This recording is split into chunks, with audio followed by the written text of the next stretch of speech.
When it's up and running and the floor's shaking and I just can't take the bass anymore, that's the motivation.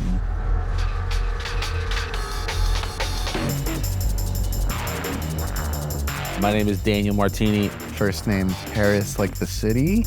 And we operate the heavy sound system in Seattle.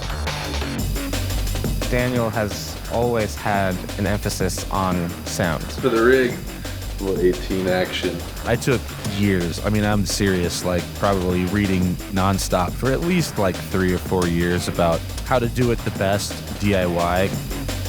Being a worker in show business, a technician doing sound, I'd only had so much experience with hand-built rigs to where they never felt like they were at the professional level up until I met Quad.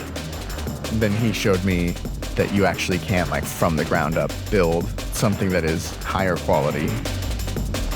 Working with that, it lets you really take your engineering to the next level. I've been like working with this shit for decades, and doing sound for a club was one of the like most soul-crushing things I ended up doing. Like I actually hated it more than like a day job. The whole time you don't really have that much control over what your labor is doing and who your labor is supporting, especially financially. All of that excess profit and labor, instead of going into fostering your local community, it's going into an international marketplace that doesn't really give a fuck about you or the specific place you're from. While there are zoning laws and spaces within cities that allow for loud things that are industrially zoned, the point of the sound system isn't to only be housed in those spaces. If we want like something that is our own, like we have to actually do it. It says Jerry's Garage and has a number. Yeah, call Jerry. What's up, Jerry? Big up, Jerry.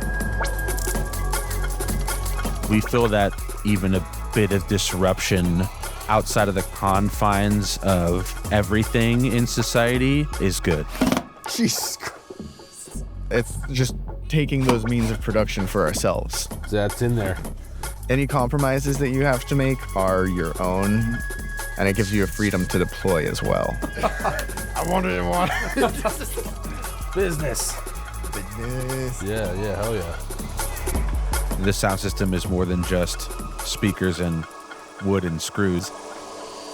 I think in terms of like taking space, that is what sound does. It's kind of like one of the purest forms of claiming space. This really digs deep to the roots of humanity, honestly, even though that sounds kind of out there. At the end of the day, success is just a packed dance floor of like people that are like truly locked in. That's up there for one of the things that really feels like I'm doing something, you know? Like, it's just, fuck, I can't round that out, I'm sorry. But you get the gist.